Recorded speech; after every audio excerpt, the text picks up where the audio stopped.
Space Jam: A New Legacy does a good job at highlighting LeBron James's career in Cleveland and Los Angeles, but most importantly, his best years with the Miami Heat. Don't argue with me, argue with the wall. Okay, let's get into my review.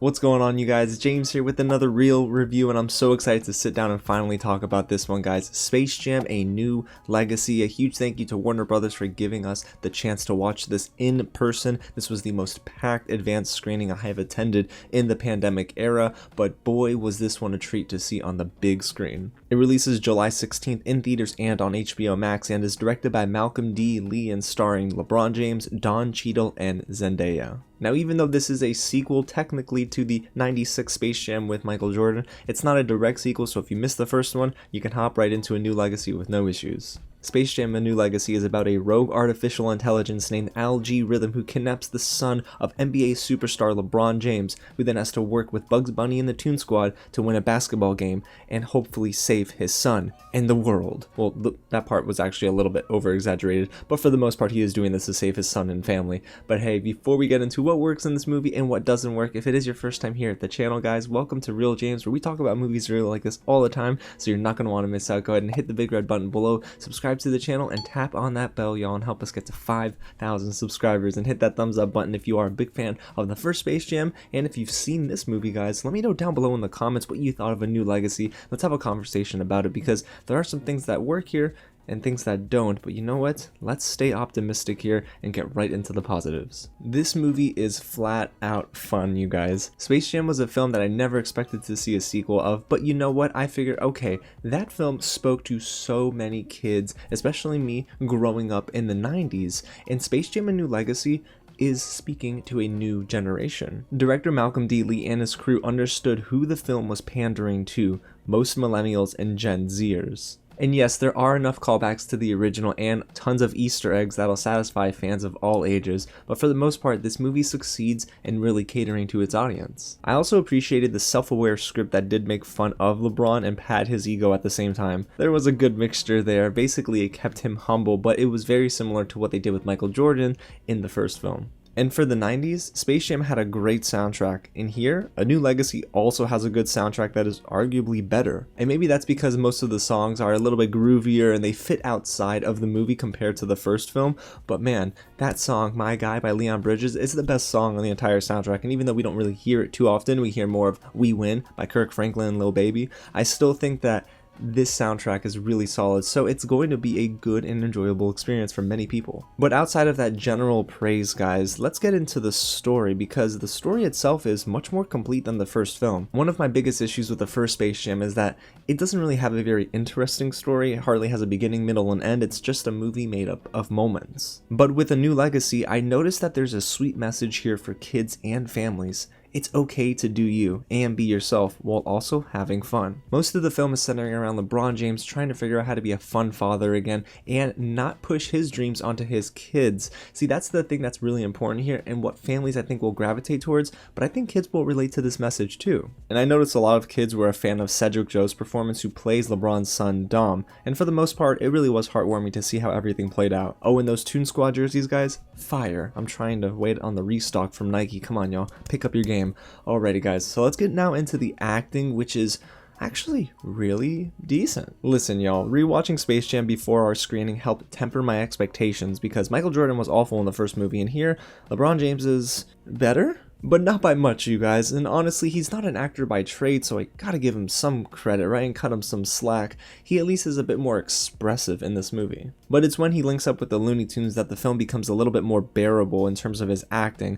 Luckily, his co-stars can pick up that slack. I honestly felt that the best live-action performances here were from Sonequa Martin Green, who plays Camilla James, who is LeBron's wife in the film, and Don Cheadle as Algorithm, the very sinister algorithm in the film. While Sonequa Martin Green doesn't get a lot of screen time here, her acting is clearly head and shoulders above the majority of the cast, and then there's the energetic and hilarious Don Cheadle. Man, he chews up every scene he's in, in, and he was having so much fun. I know I was having fun watching him as he was assembling the goon squad and picking on the Looney Tunes and LeBron James. It was just so much fun to witness, and you can tell that he was just having a carefree time, but yes, he gave a very good performance in this movie. Now, when it comes to the voice acting here, guys, the standouts are far and wide because there's so much to love about seeing the Looney Tunes back on the big screen again. Jeff Bergman as Bugs Bunny was excellent. He did not miss a beat, and I really think that he did a good job at bringing the character to life. And I did feel like a kid on Saturday morning again once he said, "What's up, Doc?" It just made me feel very nostalgic, but also it made me smile. Then there's Eric Bauza, who voices a slew of characters, but my favorites of his were Daffy Duck and Marvin the Martian. Marvin doesn't get enough love, y'all. I'm so tired of him being overlooked,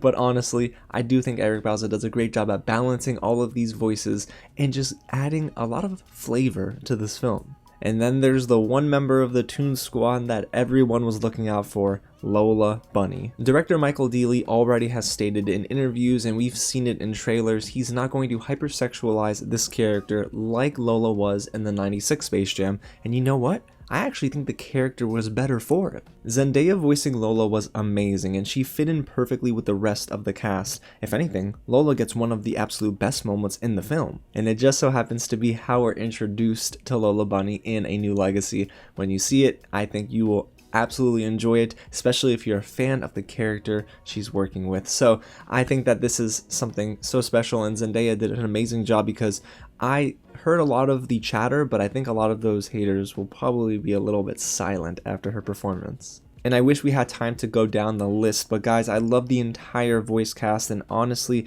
these were just some of my personal standouts. So outside of the acting, guys, let's get technical and talk about the animation, art style, and CGI in this film. This is, technically speaking, an incredible movie. From the insane amount of special effects that were used during that final basketball scene to the serververse coming alive, it was eye candy for me. But that wasn't even the most fascinating technical achievement. To me, guys, when LeBron James gets into the Looney Tunes world and turns into this cartoon, I think that's when the film is at its best. And LeBron James is actually in cartoon form for longer than I expected, which was a treat because his best moments come with him alongside Bugs Bunny as they round up the Toon Squad. There's this montage sequence where they get everybody, and it made me so happy because it was full of different puns, movie references, and it just made me happy. This is what I came to the movie for, and that's when I think all the gears were running smoothly. But I think it goes without saying that the moment everyone will be waiting for is the final basketball game between the Goon and Toon Squads. The sense of scale in this moment is incredible, and I do think it was heightened because I saw it on the big screen with really good sound, and I will tell you that the animation is just really pleasant to look at. I think all the player movements were smooth, and all the spectators on the sidelines, there's an insane amount of detail given. There's a mixture of CGI and live action actors, and boy, I just couldn't believe what I was watching, to be honest. Imagine the rendering time for that one, but still, I loved the attention to detail in this moment. It just seemed like a blast to film and edit, and all of that fun was radiating through the screen. Now, for all that is enjoyable about Space Jam: A New Legacy, guys, we gotta get into the negatives because there were some bumps along the road that I couldn't overlook, and that does begin with LeBron James's acting. Hands down, the first 20 minutes was the toughest to get through, and even though it establishes a story and direction for the film, I just couldn't buy into LeBron James and Cedric Joe's chemistry on screen as father and son. It just never worked for me, you guys. And again, I understand LeBron James is not an actor by trade. He is an excellent NBA player, but I don't necessarily think that his scenes solo or even with other actors, it wasn't anything more than serviceable. So I was really hoping that we could get to the next scene sooner than we did, but hey, I get it. They had to establish some sort of foundation to the story in the beginning of the movie. And for as rocky as the beginning is, I will tell you there were a lot of hit and misses in the third act as well. To me, the film is strongest in the middle before the basketball game, and I never thought I would be saying that, but when we get into that third act, guys,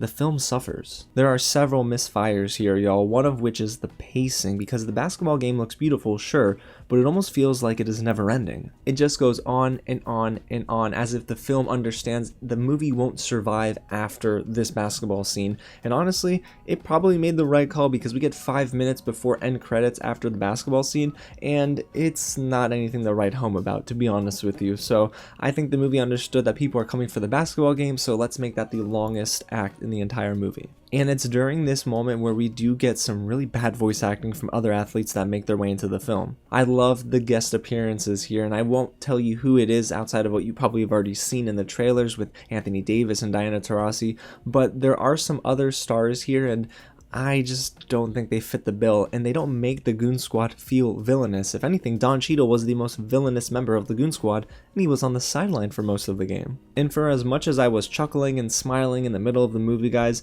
I also felt that a lot of jokes were just falling flat. The most egregious of them all is literally in the final chunk of the movie with the notorious PIG moment. There's a hip-hop battle that Porky the Pig participates in, and whomever decided to write this into the film, one of the 6 screenwriters needs a talking to, guys, because this moment is not only derailing all of the momentum in that scene, but also it made me detached from everything. It took me out of the experience and broke all of my immersion because there's no reason for it. I mean, who are you pandering to here?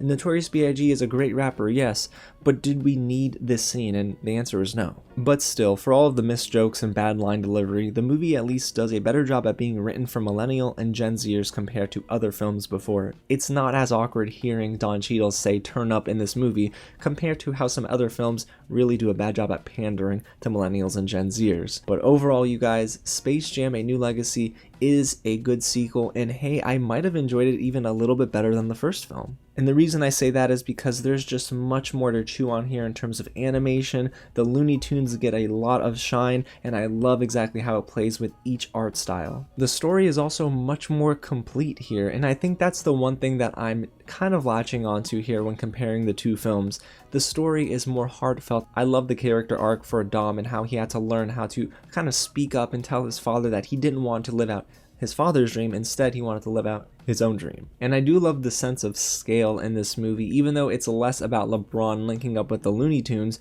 I do think that there's enough room here, and clearly more than enough screen time for each major actor to get some shine. And again, like I mentioned, there are some absolute standouts here, but the voice acting cast overall is pretty darn good. And honestly, families, kids, they're going to enjoy the heck out of Space Jam: A New Legacy, and I would not be surprised if this film also performs excellently at the box office. So if you're a fan of the first movie, if you are even remotely a fan of basketball, or you just like the Looney Tunes, I do recommend Space Jam: A New Legacy, a film that I felt was okay and enjoyable for the most part, but not without a lot of issues in that third act. So there you have it, you guys. That's my real review of Space Jam: A New Legacy. Again, it hits theaters and HBO Max July 16th. But when you watch it, let me know down below in the comments what you thought of the film. And if you haven't already, hit the big red button below, subscribe to the channel, and smash that thumbs up button if you are a fan of LeBron James and the Miami Heat. It can be either or together. It's okay. Alrighty, y'all. Again, thanks so much for watching, and I'll catch you at the next screening.